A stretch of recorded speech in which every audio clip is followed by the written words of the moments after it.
What's going on, guys? It's the Bigs Podcast, episode number 133. And today we are going to wrap up the week that was in week 8 and put a bow as we move forward into the second third of the big season. With me this evening, as we stay up late on the East Coast, my best friend from right down the hallway. He is our commissioner, Ben Nisman. Benny, how you feeling tonight, my friend? Feeling great, Joe. Always a pleasure to be here. Want to thank Jay Ferraro for his contribution so far this season. Part one was great. In general, all those shows have been fantastic. Love listening to you guys banter. And not surprising, but a very interesting beginning to Act Two here in the big season. A lot of surprises as far as matchups we thought were going to be lopsided. They ended up being pretty tight matchups, a couple of upsets, ton of breakdown. So, as always, Joe, please lead us off, my man.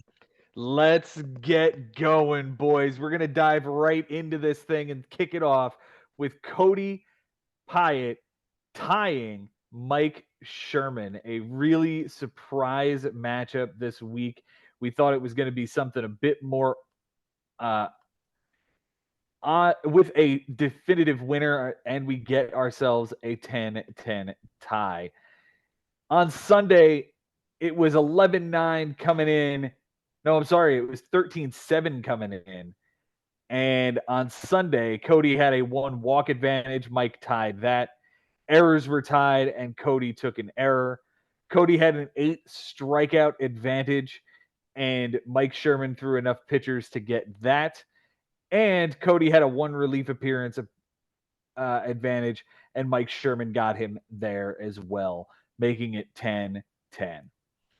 Close categories, Cody wins by 2 triples, 3 strikeouts, and 2 saves.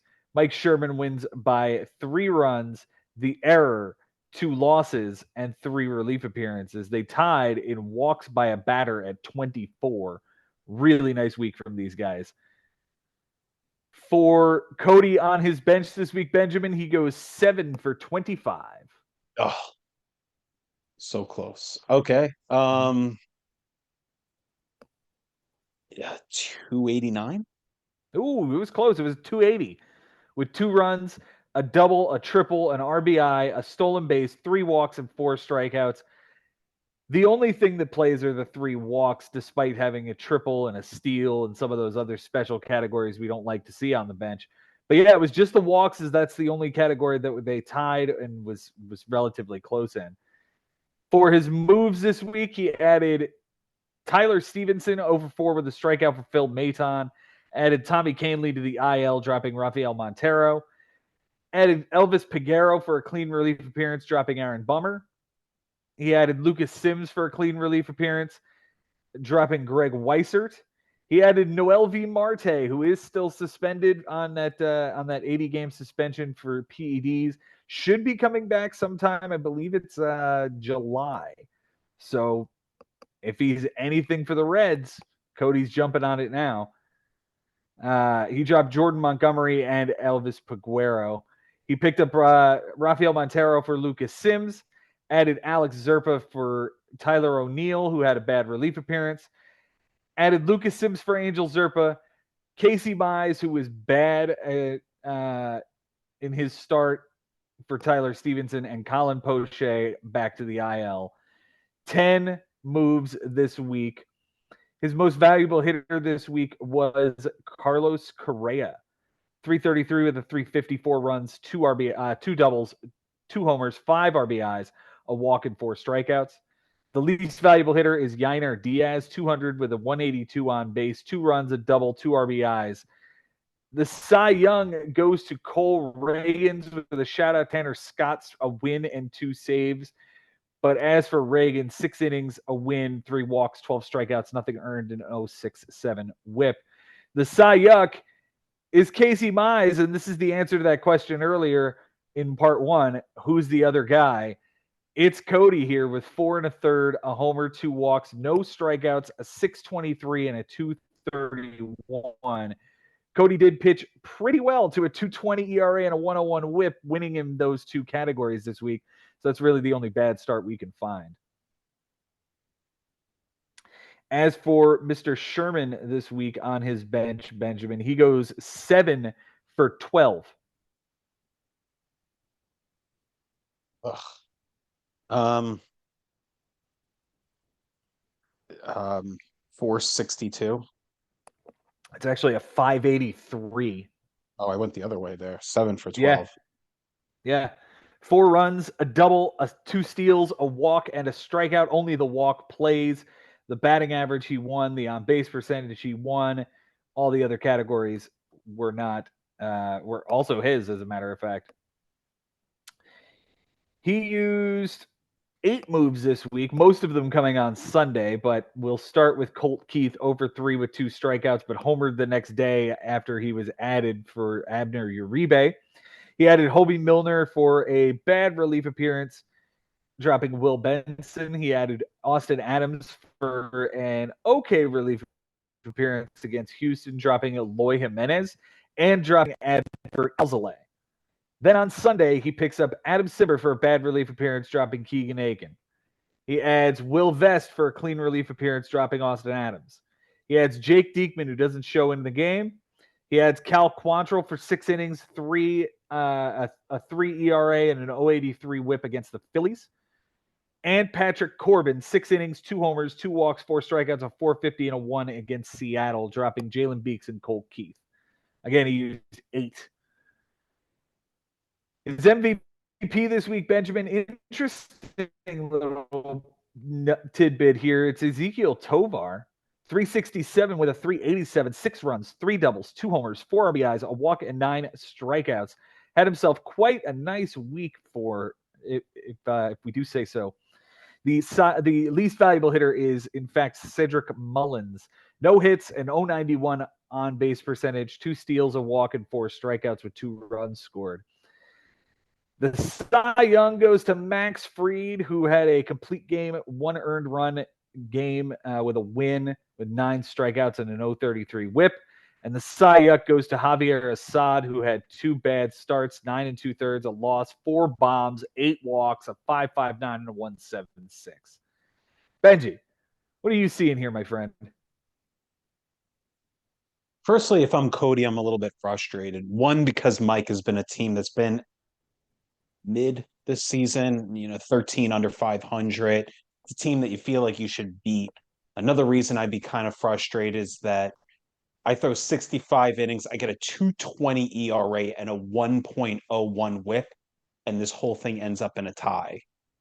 It's just how the bigs is when, this is going on where one team is, okay, I'm going to take innings, strikeouts, and wins. Okay, I'm going to take losses, home runs given up, and ERA. And so that's kind of what we have here. Cody ends up with 7 wins here, despite the fact that he's outpitched in innings and strikeouts. So he did a great job here. I mean, as far as the work that he did through, the pitching, but unfortunately, batting 200, 282 on base percentage, that was going to be pretty easy to beat from anybody. So I guess the fact that Mike hit pretty darn well, 281, a 368 on base percentage, be happy that like that's the week where you went cold when you played a really, really hot hitter and it actually ends up working out. And maybe, just maybe, I might be wrong about Mike Sherman. I mean, he used 8 ads last week. He's already used 4 this week. I've been kind of treating him like one of those like guys that every team is going to dump truck on when they're playing against him. But I'm just going away and make it like la di da ho hum. I know that he felt pretty excited about the fact that we went from 12 ads to 10 going into this year. I felt like he knew that that already was more advantageous for him because he was going to be able to kind of not be affected by those teams that are going that extra mile to get the relief appearance, for example, a stat that he won this week. So maybe I have to refine my language on my opinion of Mike Sherman, what he might be this season. He might be better than what we already know. He's going to be a pest and a pain in the butt for certain teams, but maybe I'm wrong about actually what he might deliver throughout 22 weeks. And the team itself is not all that awful. I mean, he had Austin Riley down for injury for the last couple of weeks, still has Nolan Jones down, still has Francisco Alvarez down, dropped out on the Eloy Jimenez experiment as he's on the IL as well. But Austin Riley, I guess Willie Adames, Teoscar Hernandez, Yeah, Cedric and Mullins, to Bryce and to a, Terang has like 20 steals already this yeah, year. and two guys you didn't mention are the two Cincinnati Reds players, Steer and Fraley. And Mhm. Fraley had a 375 average and on base last week. Steer had a 294 and a 455 on base. So I feel like he's in a good situation because I certainly don't know who's the better player or who's going to be the bigger star between Steer or Fraley, especially this season. But at least he has two of them. There's a good chance that at least one of them really jumps to that next level. That's just another guy that when you mention these names, you didn't mention either of these two guys. It's just another guy that might rear his ugly head and be like a pain in the butt for a lot of teams. No doubt, no doubt.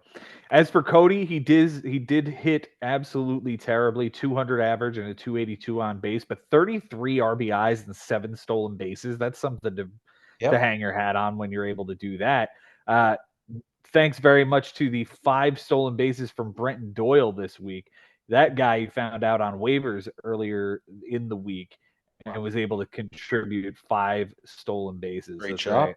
Yeah. I mean, he's already exceeded our expectations, being 14 over 500 going into week 9.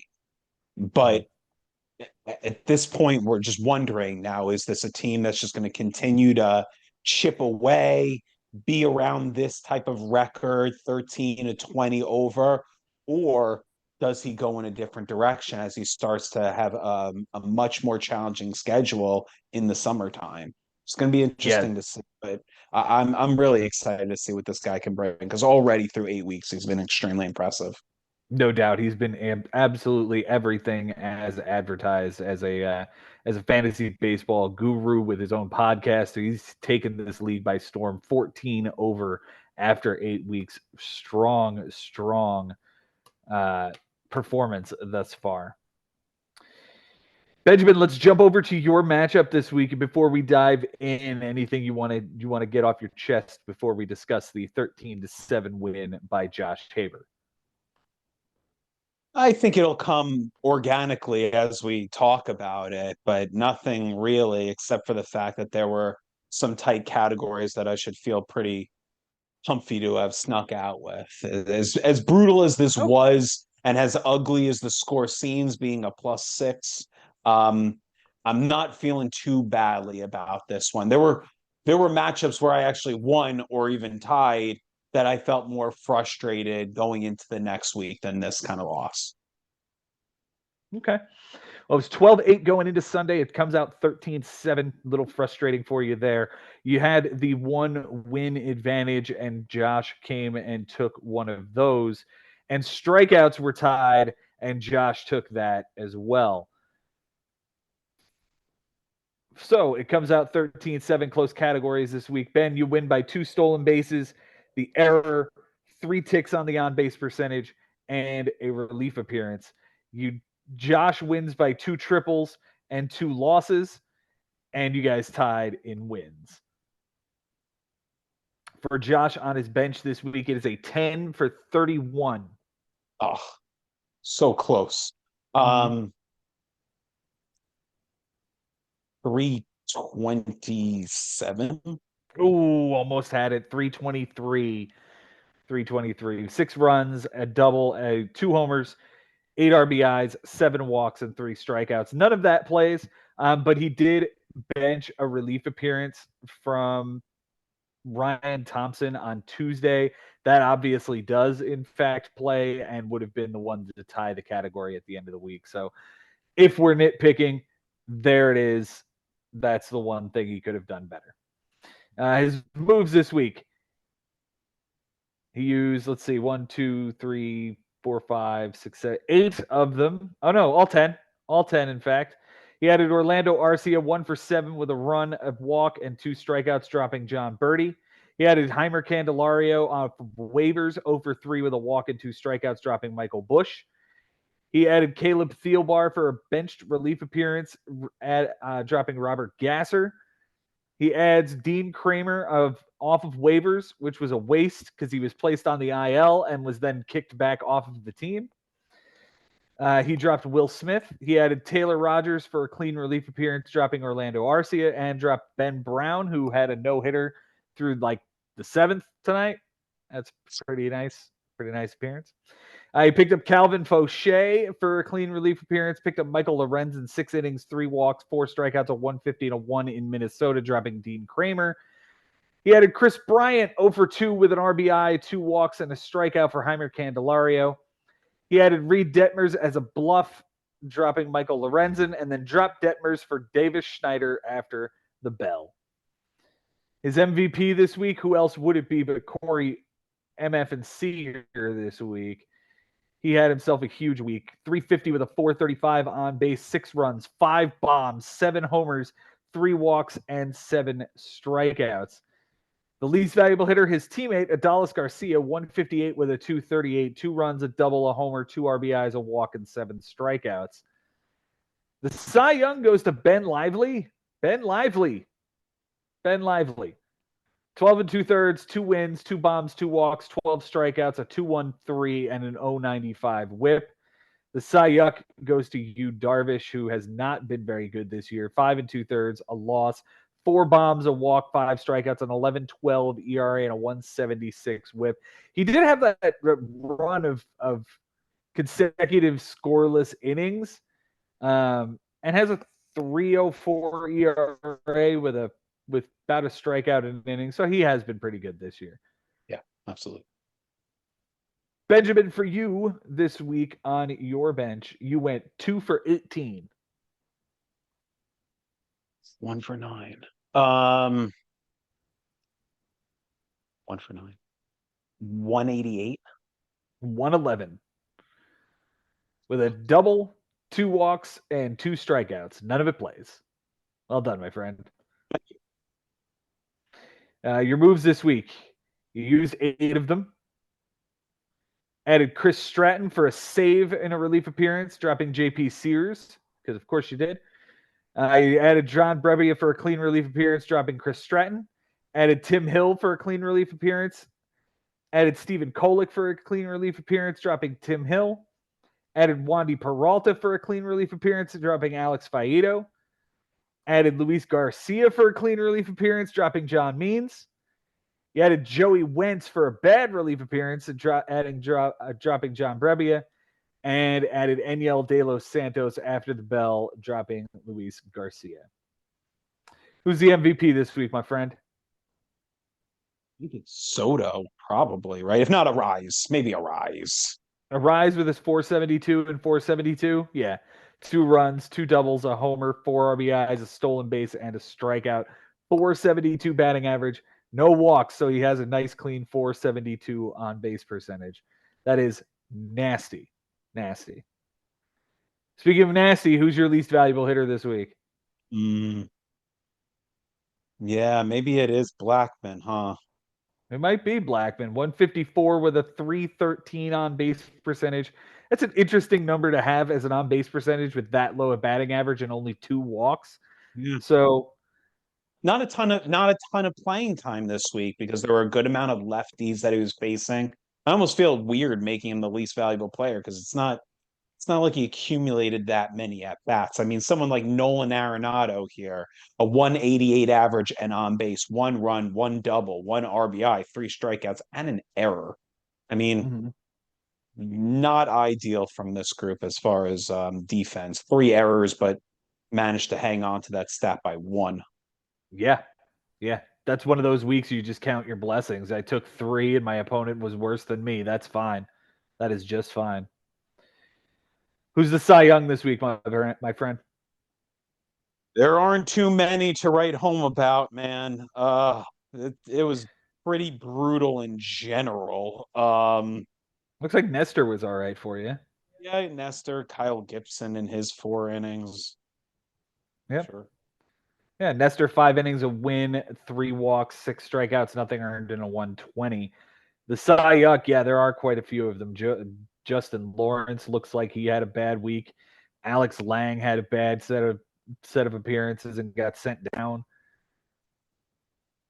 Yeah, it was a bad week. Bad week on the pitching side for you, my friend. Bad week on the pitching side. 486 and a 162 whip. Not good. Not good at all. Tell me about this week. Tell me about it. Yeah. So firstly, Wednesday was a very tough day for me. I don't know how often this ever has happened to you. I'm sure there are a couple of fantasy managers listening where they're like, yeah, I've been there.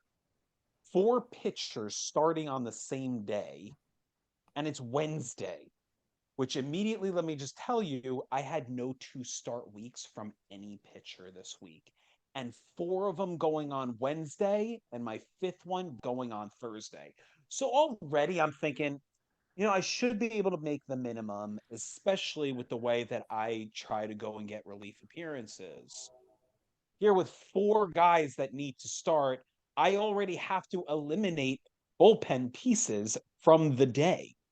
I did all right with Justin Lawrence. He never came into the game. Carlos Estevez, I didn't assume they could have a lead on Houston. He never came in the game. Ryan Yarbrough, that one I couldn't squeeze in there. There's a relief appearance on the bench. An inning of third, a home run given up, a walk given up, no strikeouts. He had a 13.5 ERA and a 3.75 whip. But on a Wednesday, I don't care. I'm just hoping for a relief appearance and some innings, especially because, I was already pitching pretty badly anyway. But hear this. You got Gibson and Means pitching against each other. One goes 4 innings, one goes 3 innings. It's a shutout. Things are looking good. Rain delay. Hours go by, and neither of them come back into this game. So I get 7 innings from 2 starters combined. 5 from Nestor, 4 and 2/3. No one gave me 6 innings of any of those guys, of any of the 4 guys. So I'm frustrated. I'm thinking, how am I going to piece together this without going and getting a starter? And I just kind of played it day by day. I got 4 relief appearances, a total of 5 innings on Thursday from just the bullpen, and another 6 1/3 from pretty lackluster innings from Jack Flaherty. And then on Friday, I chew away with another 2 innings rather. And then on Saturday, I get to the minimum here with 7 innings and 6 relief appearances. And I had a 3 relief appearance lead going into the Sunday, and I needed just 2 more. And I hung on to Wandy Peralta, someone that I picked up, I believe, on Wednesday or rather Thursday, but doesn't come into the game until Sunday to win me relief appearances. Very lucky about that. As I look to the other side, Josh Haber behind with I think we're tied in strikeouts for a pitcher, but we were basically very close in innings pitched. And I was like, I'm not going to disassemble a team to try to boat race him in innings and strikeouts. It's his. It's all his. And he watched me and he waited. And he not only had Lively, he had Lively's opponent on the Angels. So he was ready to throw both of them. And good for him. Very, very impressive. It showed maturity from him on the fact that he said, you know what? My instinct says that Cleveland is going to win this game.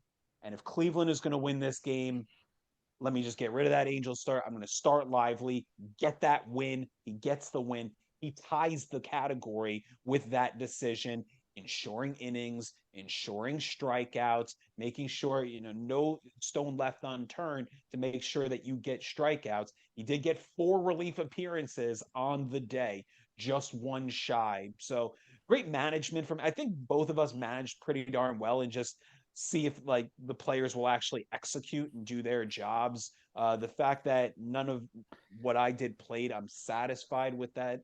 The fact that I really didn't pitch well in general, but I made it work to get over 45 innings with just the starters I had. Didn't have to go and break down the team too much. So a -6, after the -12 I took from Bobby, like a -6 is not too bad. I'm not too broken up about it because I felt like I managed well and the team responded offensively, right? Like I did not, after a lousy showing the week before, I go to a 288 batting average and a 336 on base percentage. Unfortunately, my 28 runs weren't enough. I needed to have 36 runs to tie it. My 10 bombs weren't good enough. I needed 14 to tie it. So those kinds of things are frustrating because you know that if you're playing a different opponent, you like basically clean sweep all those offensive stats. I walked into a very, very, very good team, a deserving win from a great manager today. He sits in second place right underneath his little brother, and we are seeing our league go to the Habers once again, my friend. However, it is just refreshing to see these guys dominating the way they have in years past once again. Good luck to Josh the rest of the year, and Benji, I certainly hope you'll turn things around here with the recent little slide you've got. I think you'll find this week's manager quite to your liking. Yeah, I mean, look, 3 weeks in a row with a loss is pretty brutal. But when you look at it and you kind of take a microscope and you see how it all went down, it really isn't bad. Like last week, I just played the machine of our league last week. This week, I won all the very tight categories. And the one against Costas in week 6, I lost by 1. And none of the stats were really close against that. I could have grabbed the win somewhere. So you know me, like usually like if there's something that could have been there that I could have gotten here or there to just grab another stat, it just there haven't been that many moments and opportunities. So the fact that I'm still over 500, it's less than 10 over, but at least it's getting to the point where I think that some of these numbers that my guys are putting up, like they'll play out correctly, and I'll end up playing against a manager that is cold. Well, we shall see what this week holds for you. You've got a nice little lead here as we finish up on Tuesday. Let's dive into my matchup with Mike Haber. You talked about the machine. This is nothing short of that. He is just that damn good this year. A 16-4 whooping I had to take this week, and I fall to exactly 577 and 77. He won every offensive category. I was able to sneak away with 4 pitching categories, and I was lucky to get that much because he probably could have taken some of them if he wanted to. On Sunday, it was 15-5 going in. Whip was 6 ticks in my advantage, and my relief corps got together. We had 4 relief appearances, and all of them shit the bed. All of them had bad whips, and I lost that category by 1 tick. So close categories this week. Mike wins by 2 triples, a walk, an error, and 1 tick on the whip. I won by 3 strikeouts by a pitcher, so that's a plus, right? And we tied in wins. It's great. It's great. For Mike on his bench this week, Benjamin, he goes 2 for 12. 1 for 6. 188. 167. We're getting closer. With a run, a double, 3 walks, and 2 strikeouts. Of course, none of it plays. He won all the offensive categories. He only used 4 moves to whoop the shit out of me this week. He added Michael Grove for a bad relief appearance on his bench and dropped Eric Fetty Spaghetti. He picked up Sean Armstrong for a clean relief appearance, dropping Michael Grove. He picked up Ryan Weathers and benched when he had a good start on Sunday for Tyler McGill, and added Cade Povich, who is a minor league player, I believe, on the Baltimore Orioles, dropping Kobe Mayo. His MVP this week, yeah, it's got to be Aaron Judge, but there is something to be said for Michael Garcia's 2 triples and 435 batting average and 480 on base percentage. But it is, in fact, Aaron Judge, 375, 476, 467 on the on base percentage, 9 runs, 3 doubles, 4 homers, 7 RBIs, 5 walks, and 8 strikeouts. The offense just went absolutely nuts this week on me, and it was really difficult to keep up with anything. In fact, I couldn't. His 14 homers and 34 RBIs certainly paced me. 35 runs scored. I had 23 walks and I couldn't get that to win. I even only had one error and couldn't win that category because he put up a goose egg. Just amazing, amazing week. If there is a least valuable hitter this week, it does in fact go to Jonah Heim, 125 with a 176, a double, a walk, and 3 strikeouts. His Cy Young this week is Braxton Garrett for a complete game shutout because, of course, he had that guy do that. 9 innings, a win, 6 strikeouts, nothing earned in an 0.44. The Cy Young goes to, I guess, Cutter Crawford here with his 12.46 ERA and 2.08 WHIP and a loss, 4 1/3 there. For me on my bench this week, Benjamin, I went 5 for 25. Hey, thank you very much. 200. You're very welcome. 200 indeed, with 3 runs, a triple, 2 RBIs, 2 stolen bases, 3 walks, and 13 strikeouts. The triple doesn't even fucking matter because he had 2 of them. The 3 walks is the only thing that hurts there. They were spread out during the week, so I would have had to be, pretty close to perfect to get them. Used 7 of the ads this week. Added Victor Gonzalez for a clean relief appearance, dropping JP Fireisen. Added Zach Neto, 1 for 4 with the run, a double, and an RBI for Vaughn Grissom. Added Austin Gomber, 8 innings, a homer, 6 strikeouts, a 1.13 and an 0.63 in Oakland for Jacob Latz. At least he finally pitched. He got into a game, and I dropped his ass. I picked up TJ McFarland for a clean relief appearance, dropping Zach Neto. Dropped Austin Gomber for Miguel Rojas over for 3 with a strikeout. Then dropped Rojas for the guy that I needed to have in my lineup all along, Orlando Arcia, 1 for 4. And waiver claimed Jordan Montgomery, 6 innings, a win, a walk, 4 strikeouts, a 3 and a 1.67 against Miami. Why was he out on waivers? I guess Cody dropped him and no one wanted to touch it. I don't know. It's just weird. I get it. Look, when did you pick him up? What day of the week? That would be Saturday. Saturday. So at that point already have 4 or 5 starters if I hadn't dropped John Means yet. So maybe just like myself, like Jordan Montgomery is not a target because like when starting pitchers are already taken care of, you don't want to break that up. I'm sure there are a couple of managers that felt the same way. Yeah, I guess that's possible. My MVP this week goes to Manny Machado, 300 with a 344, 2 runs, 6 doubles, 5 RBIs, 2 walks, and 7 strikeouts. 6 fucking doubles. I couldn't even win that category because all I got was 9. Thanks.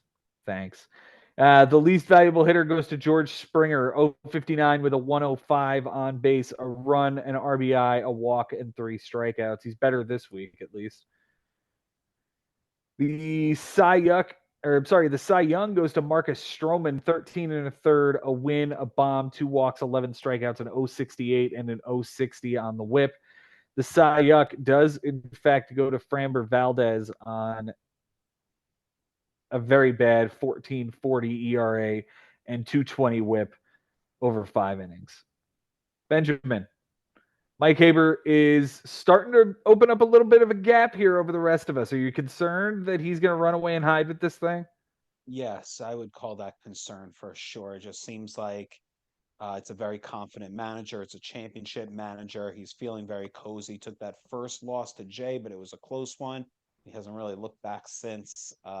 It's troubling, especially because he's leading in a lot of categories. Maybe not at the top, but in the top 3 or top 5 in so many categories. For instance, in walks, he's second in our league to Bobby. Bobby has 211, but 201 walks from Mike Haber so far. In doubles, he's second to Adam. Adam has 108 doubles, but Mike Haber has 99. So these are just a couple examples that, he's leading some very, very important categories, walks to help on base percentage, get you closer to scoring a run. Obviously, doubles, the same thing. So, yeah, it's just a team that's clicking on all cylinders, hitting, and just he forces you, Joe, to fight with the pitching, guessing, trying to get right on every one of these starting pitchers. And obviously, it's hard to hit on all of them. You got to be thrilled when, even though you lose whip, you still win ERA here, 0.34 to a 0.54. That's pretty darn close. It's only a matter of a couple of runs, in as far as you guys are only 9 innings apart. So just a tremendous matchup. I think you did everything you could. It really, I don't think you could have done much more to save this thing. You know. No, it was just going to be a butt whooping because Mike came to play that hard and the team produced that well. 14 Yeah, homers. 14 I think he had bombs. 30, yeah, 14 homers, 30 something RBIs, Yeah. just one more walk and only a couple more runs. It was just a really, really bad butt whooping. Butt Yeah, whooping. just in general, him and his brother just kind of like try to match as many categories as they get. They both had 14 home runs. Mike Mhm. had 35 runs, but Josh had 36. Mike had 34 RBIs, and Josh had 33. So they Exactly. basically kind of matched Yeah, everything that they were they trying were to trying to do. play each other. They were trying to play each other this week. That would have been some Insane. matchup. In some matchup, if it Insane. happened, man, we were on the lower end trying to stop Haber brothers. We could do Yeah. no such thing. No, no, this was not the week to face the Habers. Though what week really is a good week to face a Haber? I'm No, starting to think that that might not be a thing. no, no, man. And I think there's some concern on your end as far as this team goes, but I should let you know that the offense is very sturdy. And I think as long as you give them time, like that group together should beat up on a lot of teams in a given week. I mean, let's be honest. I don't like this team. I don't like Bryce Harper on this team. I don't like Bryce Harper as a player, and it's annoying me that I have to. My success is tied to him doing well, and I put him out on the block. Didn't get an offer that I really thought was worth it. So I've just I sort of understand. sat back and waited because I have to wait for Trey Turner to get back to see how this thing is really gonna go. I believe you. I believe that this offense can click. It's just gonna take another little bit here, and I'd like to hope that I'm gonna see better days here very very soon. I think so, man. I mean, firstly, Harper will anchor it as long as he's healthy, as long as he's there. But you got Schwarber, you got Santander, Springer is that other element, Machado, right? You got Campusano, who's a pretty decent backstop. Like the group together should gel. Like all those other little pieces, like a Marsh or a Newt Bar, that could be in anybody, right? Nor Arcia can be in anybody, but those main pieces, those are really, really strong, man. I really think they're going to compete for a long time. We will see. I certainly hope so. I'd like to make it my 12th straight year in the playoffs this year, but we Is shall see. Was there something of Mike's that you were just like, wow, this is a real big pain in the ass? Like I understand Aaron Yeah, Judge, but was Aaron Judge going crazy and Michael Garcia having two triples in the same game. yeah, And I think that was on Monday. So I'm like, yeah, oh great, that's sunk already. yeah. That guy scored 6 runs. You know, he was like Yeah, he was the second yeah, best run scorer on his entire team. He got Michael Garcia, two triples, a yeah. 435 average, and a 480 on base. Yeah, I'd find that annoying. Yeah, that was incredibly annoying. Incredibly annoying. All right, let's jump to the final matchup of the week, Benjamin. Let's talk about Ari Nisman taking on Bobby Russo.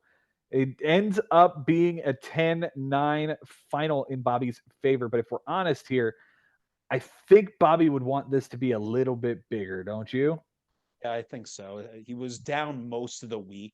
He just climbed back from. He was down pretty significantly and was not going to be able to touch Ari's pitching. Ari pitched about as good as I've seen him pitch in about 3 years, you know. Yeah, yeah, But I kind of figured that enough time would go by where Bobby would be like, okay, I can grab this category, I can grab this category, and he went and got them. You know, he went and found a way to win strikeouts. He went and found a way to get innings pitched. So at least he grabs those two pitching categories, And Ari clubbing the crap out of the ball and pitching great, but Ari playing his strategy, he's never going to be dump trucking too many teams. I don't think so. I don't think so. Coming into the end of the week, it was 10-9 in Bobby's favor. It ends up being 10-9 in Bobby's favor. A couple of changes on Sunday. Ari led by a double, and Bobby took that. Saves were tied, and surprisingly enough, guys, Ari took that one away from Bobby. So 10-9 coming in, 10-9 going out. Close categories. Ari wins by 3 home runs by a hitter, 3 losses, and 2 saves. Bobby wins by 2 doubles, a triple, 3 stolen bases, and 5 strikeouts by a pitcher. They tied in errors and wins. For Bobby on his bench this week, Benjamin. Oh, we didn't do the math on this. It is 2 for, I don't know, a lot, because he had a 1 for 17 on Sunday. Oh, no, that is the whole line. 1 for 17 is the line. I don't know. 0.38? I have no idea. 0.69. Very nice. Yeah, very nice. Well done. A run, a homer, 2 RBIs, a walk, 6 strikeouts. None of it plays. His moves this week, he used 9 of them. He picks up Will Brennan 0 for 2 with a walk, and picks up MJ Melendez 1 for 4 with a run and a strikeout, dropping Enyel De Los Santos. Picks up Matt Vierling 1 for 4 with a strikeout, dropping Emilio Pagan. Picks up IKF 2 for 4, a run, a triple, a homer, an RBI, dropping MJ Melendez. That's the pickup of the week right there. He picks up Evan Carter off of waivers, who hasn't gotten a hit since May 8th. And he drops Will Brennan. He picks up Patrick Sandoval, who got blown up against Cleveland, for Matt Vierling. He adds Miles Michaelis, who had an okay start against the Cubs, dropped IKF.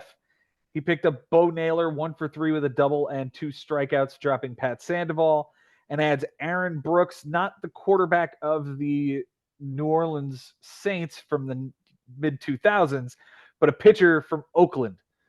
And he was pretty good. 4 1/3, a loss, 208, and a 277 whip against Houston, dropping Bo Naylor. His MVP this week, Vlad Guerrero Jr., for the second week, I believe, in a row. 407 with a 500, 6 runs, 3 doubles, a homer, 5 RBIs, 5 walks, 2 strikeouts, and an error. The least valuable hitter is Alex Bregman, 115 with a 179, 2 RBIs, 2 walks, and 4 strikeouts.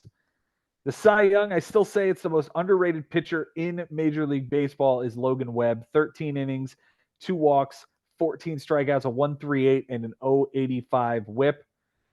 The Cy Young goes to Sandoval, who was absolutely atrocious. A 1964 ERA and a 273 whip against Cleveland. Just absolutely atrocious. For Ari on his bench this week, Ben, we're winding you up with the big one here. It's 23 for 106.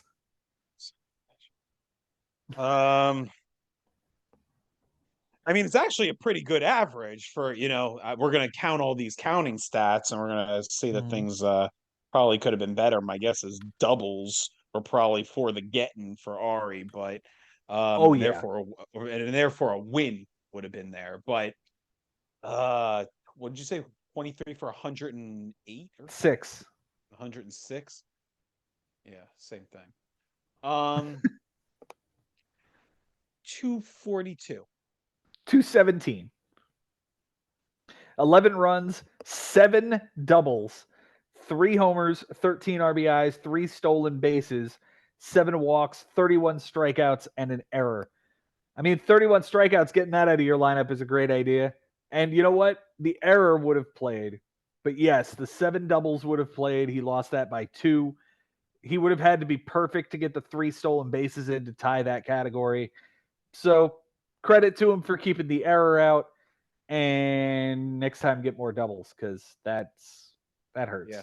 That one and hurts. I'm sure, you get a couple doubles here. Maybe you lose one of those guys that hit a bomb. He hit 13 home runs this week. So He did not, in fact, make a roster move this week.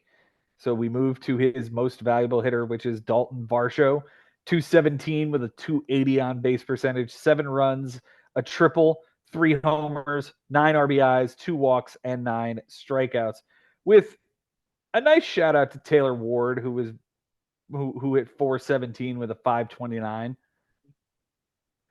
The least valuable hitter is Cal Raleigh, who hit 105 with a 190 on base and 11 strikeouts, despite hitting a home run and 3 RBIs. We don't really need those when you win those categories as large as he did. The Cy Young goes to Joe Ryan, 7 innings, a win, 2 walks, 6 strikeouts, nothing earned in 0.71. The Cy Yuck, I mean, does he really get one? Is it Yamamoto because he had a 4.76 ERA? I mean, the dude threw to a 1.79 ERA. I guess so.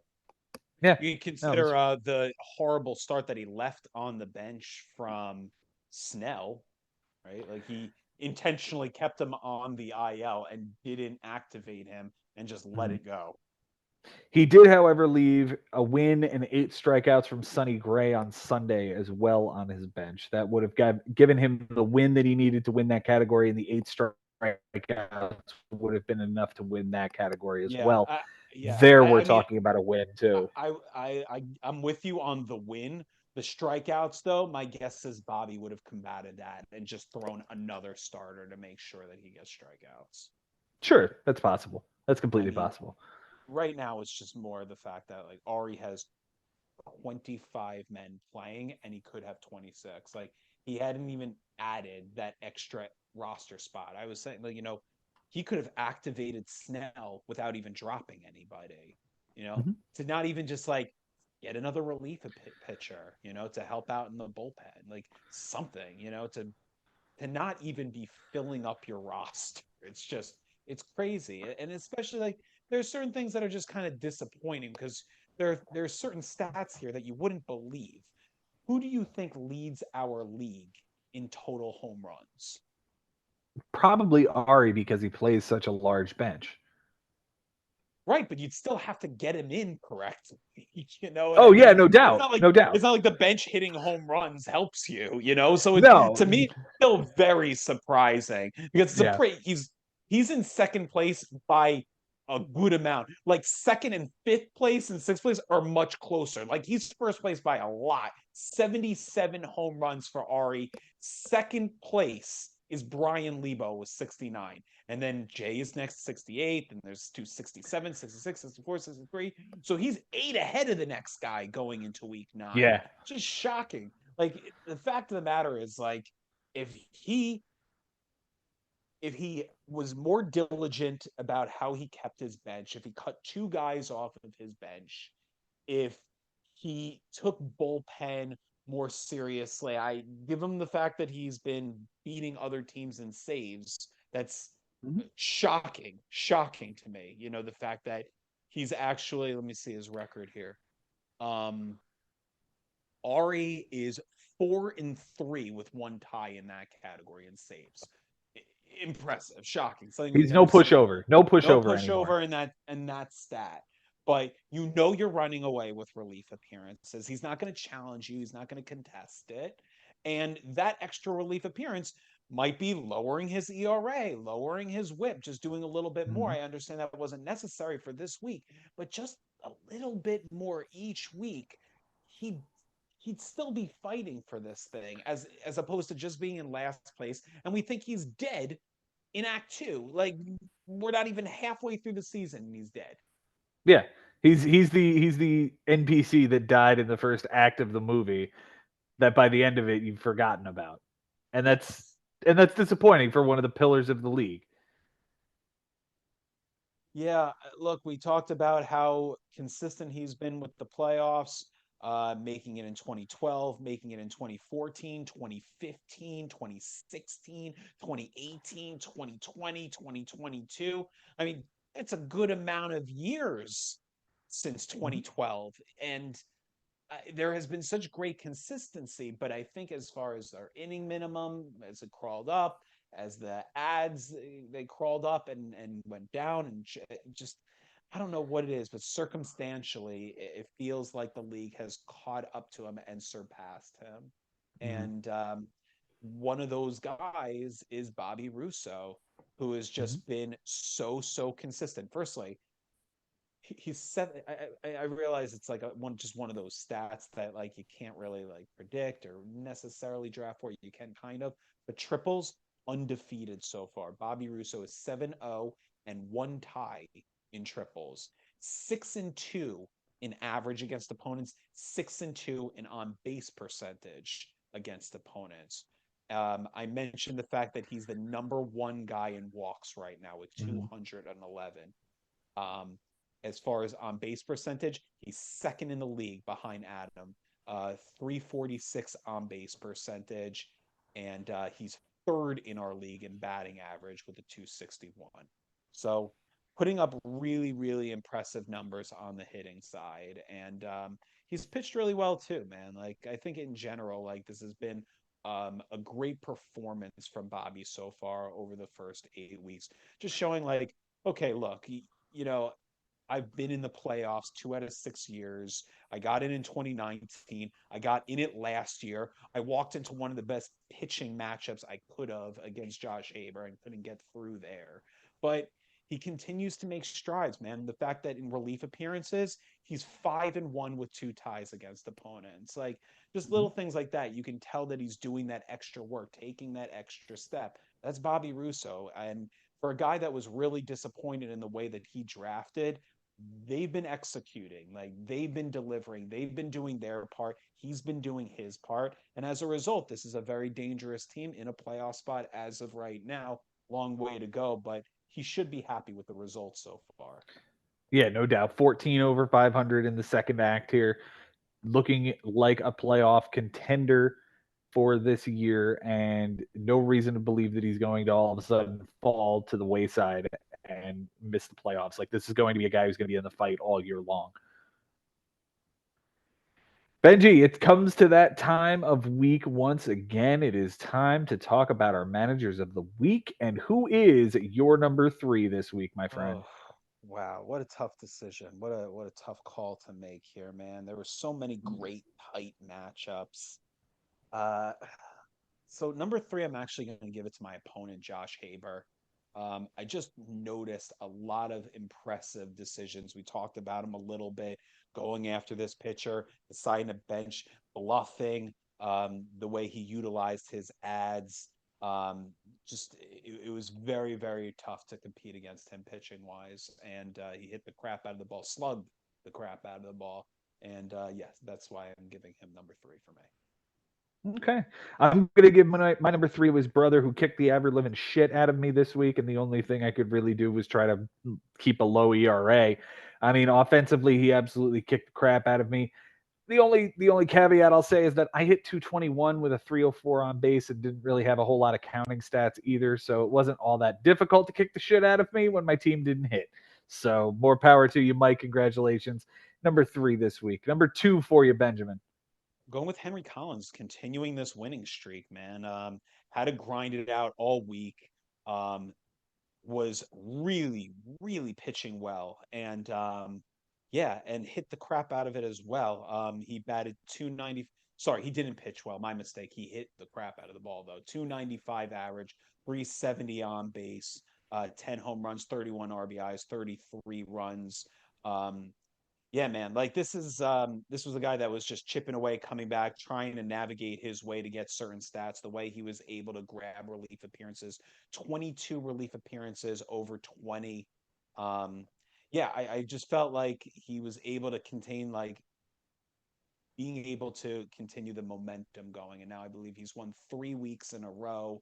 And you can just tell there's been a lot of work from Henry Collins. Amazing.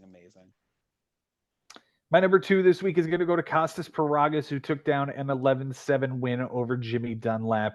And on Sunday was really where Costas put in a lot of his work. 2 homers, 9 RBIs, 2 stolen bases, a 286 average, 5 runs scored, 3 doubles. Oh, and by the way, 10 innings, a win, and 16 strikeouts with 3 relief appearances, all of which helped get him to that 11-7 victory.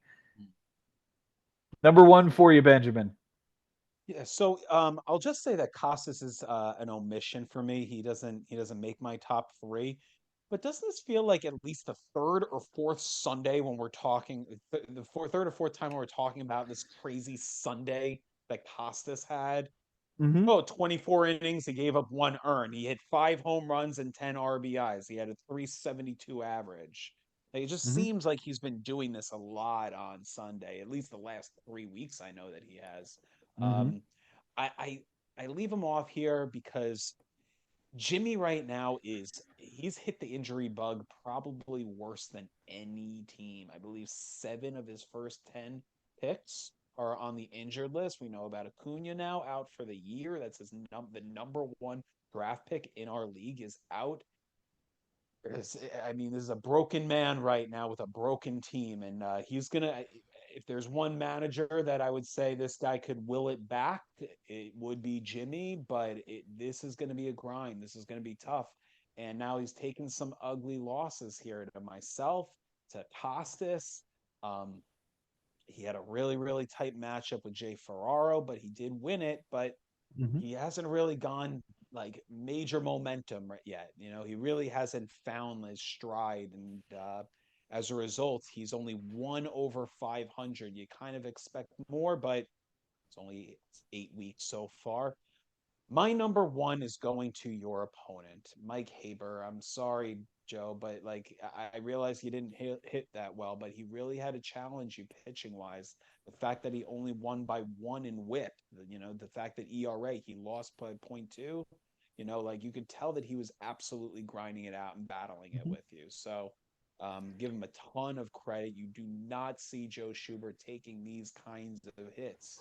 Um, uh, that many times in a year. I mean, look, it's last year it was to Frank, and this year it's to Mike, and obviously it's not that big of a hit that you can't recover from it this early, but that was a big remember who I am. Even though you've won 4 championships, I have two. I am the champion going in, and last year it was one of the most incredible matchups. The two of you, I believe it was week 21, maybe week 20, but the two of you battled it out with like some of the craziest ERAs and WHIPs, some of the craziest averages on base, and it was just like an onslaught battle, and you won it. You won by like 5 or 6 or something. Like you won it, but everything was close in that match, like everything. Mm-hmm. And this was kind of the opposite, where it just he kind of had you in so many things that we kind of knew by like Thursday, Friday, it was done. Like you couldn't make a comeback. But I got to acknowledge it, man. Like it's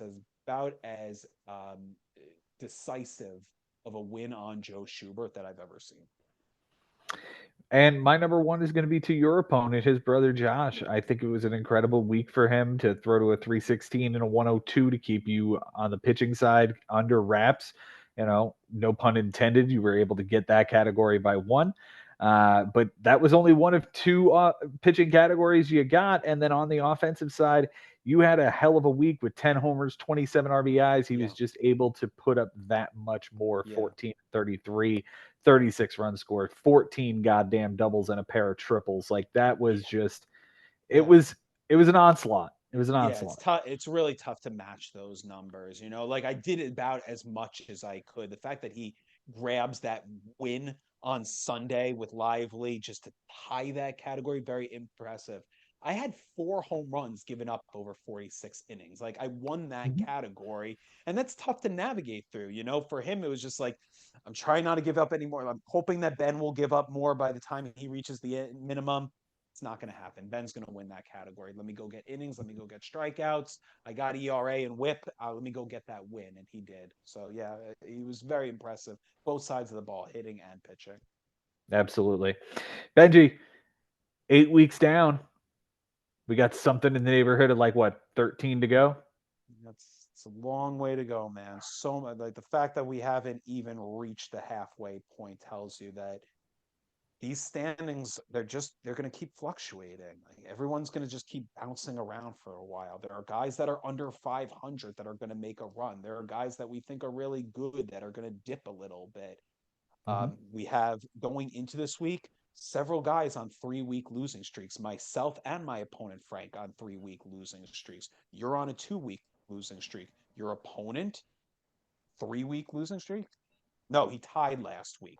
Okay, so he had a three-week winless streak for Jay There you go. Ferraro, right? So just a lot of little storylines going on, and it's been a lot of fun, man. And we got a long way to go, and I'm glad that we're not halfway there yet because we have so much more to enjoy. So just looking forward to more of it. Absolutely. And thank you guys all for being here and watching, enjoying, and being a part of this league. Because again, we would have nothing if it wasn't for all you guys making this league what it is. Until next time, guys, thank you so much. It's been real, it's been fun, and it is always real fun in the bigs. We'll see you next time.